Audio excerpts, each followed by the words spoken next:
Okay. Ben, to your left right here. Hi, Ben. My name is Rivka. So I have a question. I would like to know, why are so many Jews so liberal, and what can we do to change that? Because it's terrible. Okay, so the reason that so many Jews are so liberal is because most Jews do not have any relationship with actual Judaism. So it's important to recognize that when people say somebody is Jewish, there's two standards of Judaism. There's ethnic Judaism, as in like you have a mother who's Jewish in the Orthodox sense, or the way that the census does it. You have a parent who's Jewish, or you self-identify as Jewish. And then there is Judaism as a religion. Judaism as a religion is very conservative, which is why 70% of Orthodox Jews vote Republican. Right? 70% of Jews overall vote Democrat, but 70% of Orthodox Jews vote Republican because they care about Israel, because they care about abortion, because they care about traditional marriage, because they care about all of these things. So that's the real reason. The way to change that is by recognizing that if you are, it depends. Are these Jews that we're talking about, secular Jews that we're talking about, open to conservative argument more on a secular level, or are they more open to the religious argument? If they're more open to the religious argument, then I would say the first step is get them to go to synagogue once in a while. And if not, then I would say that the first step is to make a good secular argument in the way that you'd make a secular argument to anybody else. Right? When I argue, I'm an Orthodox Jew, I almost never cite the Bible, specifically because the vast majority of people are not convinced by arguments from the Bible. You have to be working within the confines of the Bible to accept an argument from the Bible. Most people want to hear a secular argument, and so those are the arguments we ought to be making in public policy. So you have to decide who it is you're talking to. You're talking to somebody from a religious perspective. You're talking to somebody who just happens to have a last name ending in Burgerstein, and now you're trying to convince them to vote Republican. We have one over here. Hi, Ben. My family loves you. My mom thinks you're the best guy ever, after her husband. Good. That's proper prioritization. I actually have two parts. The first is, what advice do you have for younger people going into politics where people say, oh, we don't have any experience? And then the second part is, can you sign my friend Heather's Tumblr that says leftist tears? So if she comes up here, then I will definitely sign her Tumblr. And as far as what advice I have for young people getting into politics, the same advice that I give to everyone: read. Okay, age comes with experience, but the truth is, whatever experience you have from the time you're 20 to the time you're 60 is nothing compared to the collective experience of the crowd. The way that we mostly get the best ideas is by reading about those ideas. If you were just born into society and never read a book, I don't care if you're 70, you're probably going to end up an idiot. Okay, the reality is that life experience teaches a certain number of things, but it turns out that centuries of experience that you can read about in books teach you a lot more. So I don't agree that we should all resonate to bumper sticker slogans. I think the only thing that really matters is, can you educate yourself to the point where you actually know what it is that you're talking about, and also know what you don't know, so that you know what to tackle next. I can listen to the next question while I sign. Back to your left, Ben, as well. Hi, Ben. My name's Tara. I'm a huge fan. But one of the big questions I've always had is, if you do decide to run in 2024, what do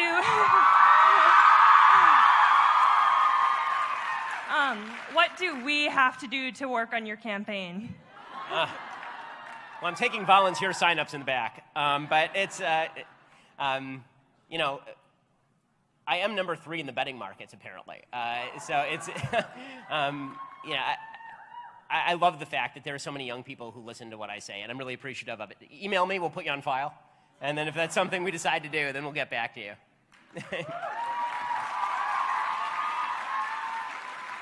We have one over here. To your right. Okay. Hi, Ben. I heard about you on Joe Rogan, and I've been listening to your podcast ever since, but I have a question. When I'm older, I want to go into law and then news commentating. What's your best advice for going into that field as a conservative, and does law help you with that? So I'm a big advocate for getting a law degree for the simple reason that, two simple reasons. One is that our society is very much based on credentialing. You know, we have a society that really likes credentials. If you have a law degree, then people think you're smarter than you actually are. It's worked for me so far.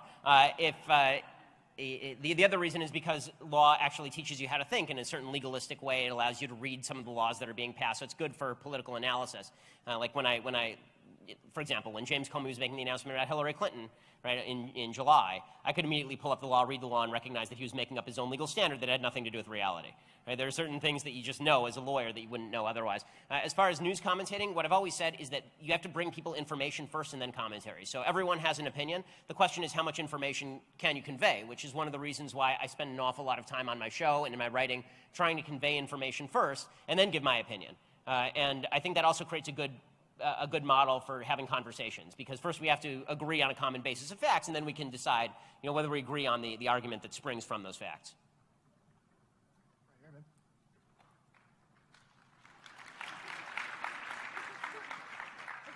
So what advice do you have for when arguing with leftists and all they're doing is screaming names at you? So what advice do you have? Because Okay, so this is the part where you don't have to be nice. Okay, so... Well, yes, okay, Right. but you can't use logic with them because they Right. turn their brain off to you, and you can't appeal to their emotion because they hate you. Right. So the first thing you have to do is determine whether this is a conversation that's even worth taking part in. Right? I mean, there is a door right there. Sometimes it's just worth leaving because you're wasting breaths and you'll need those back when you're dying and all that. So, is it worth time ranting at someone on Facebook or Twitter? This is a rule that I unfortunately do not apply often enough to myself. That's number one. Number two is if somebody calls you a name, if somebody says without a basis that you are a racist, sexist, bigot, homophobe, which is their favorite thing ever to do, then your proper response is no, you're an asshole. Right? And you're allowed to actually say that, the reason being that when you call somebody a name without any sort of evidence, this is what makes you, technically speaking, in the dictionary definition, an asshole. So it is worthwhile at that point to say that, because you're not speaking from a non-evidentiary position, right? Your evidence that they're being this kind of jackass is that they are doing this. And at that point, then you can say, okay, we're done here, right? Or alternatively, they can say, well, why do you think that? And you can say, well, because you're not using evidence. Would you like to actually have an argument now?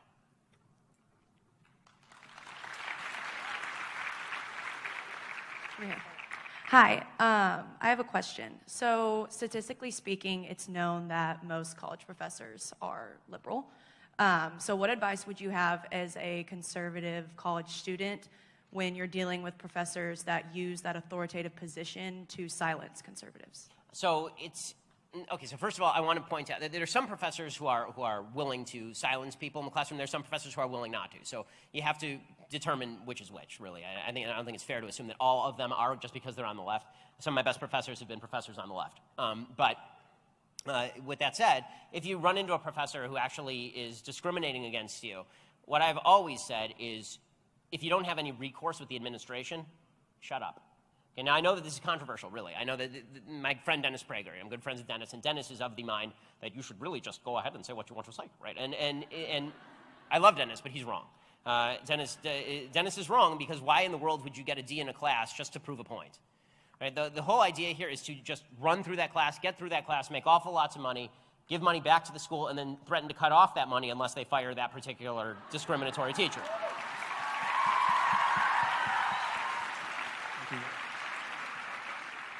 Hi. So I'm considering law school. I was wondering, would you recommend getting a undergrad political science or going to a great books college? It actually doesn't matter very much, is the truth. So the law schools right now, in terms of admissions, are looking for people who are not necessarily poli-sci majors. So they started looking outside the realm of poli-sci, because everyone who's a poli-sci major applies to law school. So I don't think that one makes a huge, enormous difference, actually. Hi, Ben. Thanks for speaking today. So I'll be co-teaching with a professor an Intro to Freshman Life class at my college, and they're going to give me curriculum to teach. And I've recently read an article from the college newspaper saying that they're going to focus on race, gender, and sexuality. Oh, good times. Yeah, instead of actual freshman issues. And I'm worried about hitting the boundary of where I'm going to have to teach things I don't believe in. So how can I, portray what my beliefs and my morals and what I believe in to these students, but still allow them to make a decision of what they want to believe in themselves? Well, I mean, I don't know how flexible your administration is, and I don't know how much your job is at stake based on what you actually are teaching these students. So these are factors that you're going to have to decide for yourself to a certain extent. What I would say is that if it were I would teach what they want me to teach, and then I would immediately say, and here's why I think this is bullshit. Right? So you're teaching both sides, right? I mean, I think that it's fair to say, here's the counter argument to what it is that you're promoting here.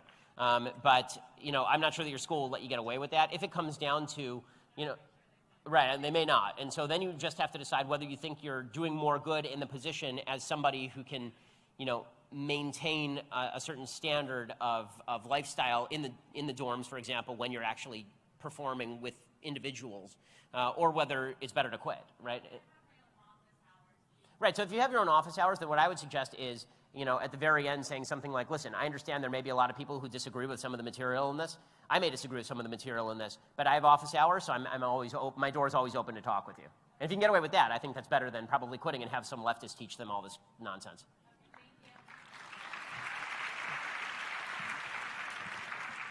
Hi, Mr. Shapiro. I'm a huge fan of your show. I listen almost every day. Oh, thank you. My name is Koki, and I'm a Mizzou law student. You came to Mizzou a few years ago. Yep. Yeah, that's actually how I... That was the very last time I traveled without security. Right. So I'd just kind of like to hear your perspective now on the Black Lives Matter movement and everything that sort of came after everything that happened at Mizzou, because, I mean, we're still dealing with that. Right, I mean, you guys lost admissions, and people stopped applying, and you lost donations, It's been a horrible problem for our school, so we would love to have you back, first of all. I appreciate it, yeah. Please come back and talk. But I just would love to hear your opinion about that. Well, I mean, I think that the movement has, to a certain extent, petered out. In one sense, it's petered out. In another, it's sort of been mainstreamed into the platform of the Democratic Party and the left. So in the sense that you're not seeing these giant protests in the streets because you don't have an administration that is fostering giant protests in the streets, it's petered out. And obviously President Trump has not been particularly warm toward these sorts of arguments, and good for him, because the data just don't back up those arguments.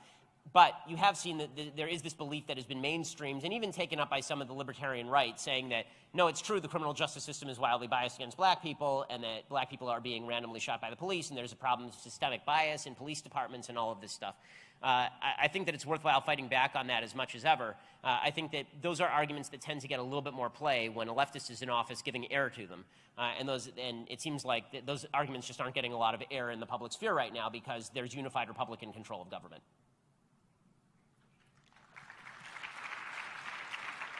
Hi, Ben. New fan. Very impressed so far.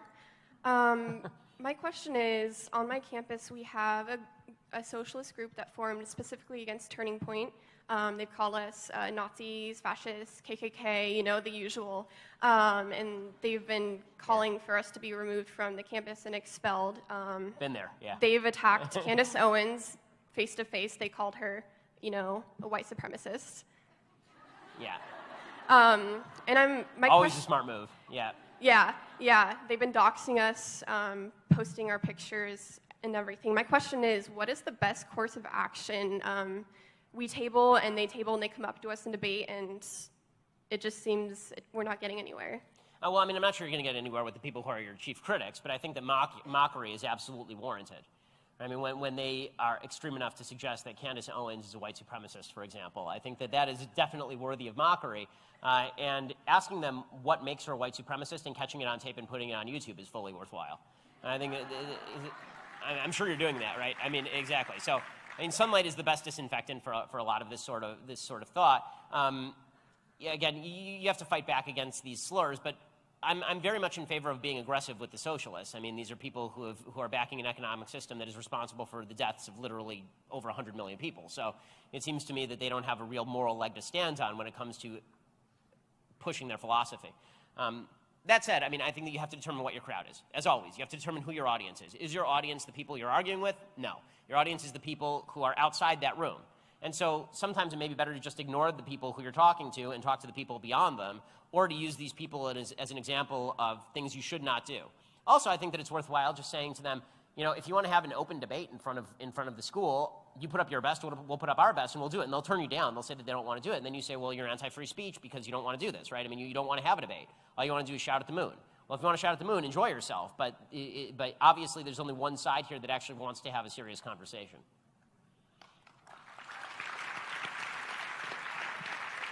Hi, big fan.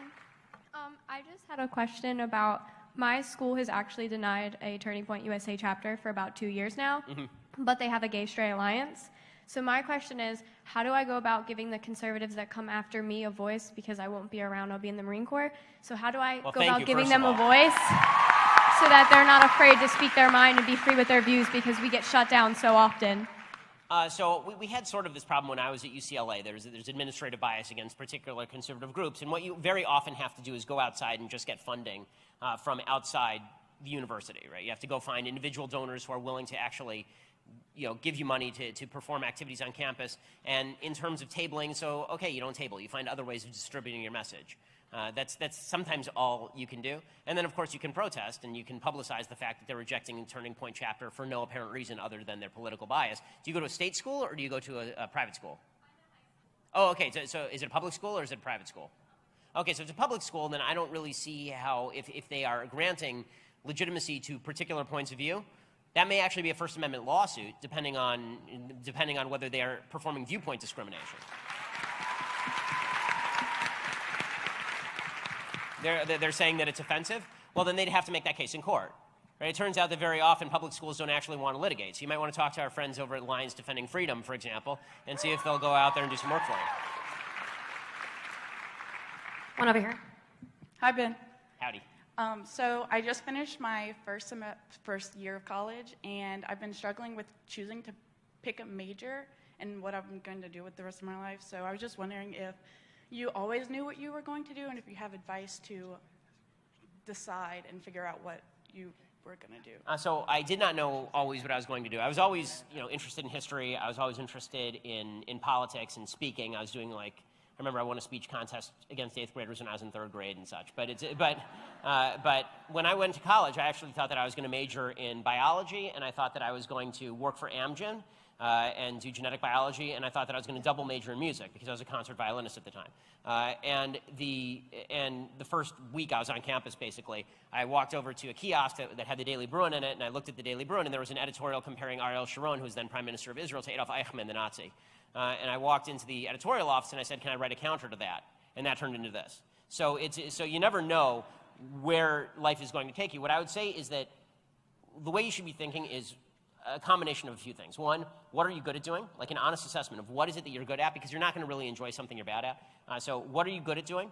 What is something you enjoy doing? And what is something that you feel makes a difference in the world? If you can find the confluence of those three things, then you're going to, I think, pursue a career that is worthwhile and enjoyable. If you're missing any one of those three factors, it's going to be very difficult for you. If you have a big skill set, then figure out which way you think you can make the most difference in the world and what you enjoy doing. Don't try to force yourself into one or the other box, that you're doing something that is worthwhile but you hate, or you're doing something you like but you feel is completely worthless. I think that if you can find meaning and purpose in your work, you're going to live a much happier life. This is true, by the way, for everyone. There's a great book called Flow, all about the times in your life when you're the happiest. And basically what it says is when you are struggling to overcome a barrier and you are working very hard at it, but you feel very ensconced in the struggle, you feel like you're trying to pursue a particular goal using the best of your abilities, this is the happiest you ever are in your life. This is true for everyone. It doesn't matter what that task is. But that means that you ought to find whatever it is that you think is a purposeful life and then pursue that. The good news is I'm writing an entire book on the history of Western civilization in the context of this exact question. But the bad news is you're going to have to read it. Sign my book. Yeah, bring it here. Right up the middle, Ben. Right here. Up the middle. Yeah. Guys, unfortunately, we only have time for this last question, so thank you all. Hi, Mr. Shapiro. My name is Cheyenne Martin. I go to Georgetown University. I say that because I was very sad when you couldn't attend. I was very sad as well. Yeah, they made the joke that the snowflakes finally won. Yeah, they did. It was unbelievable, by the way. It snows in D.C. Just come to class. I know. Anyway, I have a personal ambition of working for Naval Special Warfare as an operations planner. Wow. And then after that, I would like to either be the ICE director or CIA director. Okay. And because... Thank you. Because of these ambitions, I've often been called racist, bigot, homophobe, all that. And I've actually been subject to physical and verbal harassment by students and some professors, outside of class. Luckily, the administration has taken care of most of these issues. But my question is, even after you've been a decent person, political discourse, join all the few club organizations that are on campus, how do you face this fear and overcome it of being harassed and just constantly bullied by these huge group of people, especially when you're surrounded by it? Also, I have a Ben Shapiro Thug Life shirt. So, as someone who's I've met my fair share of sort of group harassment and such. I was the #1 target, according to the Anti-Defamation League, of anti-Semitic tweets among Jewish journalists on planet Earth in 2016. So I've gotten my fair share of this. I understand it. It is difficult. I'm not going to pretend that it's not hard or that it's easier. You can just sort of brush it off. You do have to grow a thick skin. There's no real other choice other than to do that. And the only way to do that is to recognize that the only people who really have power over your life, the only person who has power over your life is you, unless they're physically harming you, in which case call the cops. But in terms of how you respond emotionally to what somebody else does, I have sort of a stoic philosophy on this, which is you can't control what anyone else is going to do to you, but you can control your own reaction to what it is that somebody else does with you. There's a prayer that we say 3 times a day in Orthodox Judaism that at the very end of sort of the most holy part of the service, in which we say that we pray to God that our souls should be like dust to our enemies, meaning that we should be able to absorb the body blows and treat it as though it's nothing, right? And that's very difficult, right? It's something you have to work on daily. But when you know that you're in the right, and when you know that there are a whole group of people who also support you, and they may not be here right now, they may not be with you at that exact moment, but there are a whole group of people who are out there rooting for you and supporting you and believing what it is that you believe, because what you believe is virtuous and true, then I think that gives you a lot more comfort. And it's lonely out there. I know. Again, I've been there. It's lonely out there, but understand that there's not just this room full of people. There are literally millions upon millions of people who agree with your perspective and who believe that you're doing the right thing and trying to do something good for the country. And that should at least give you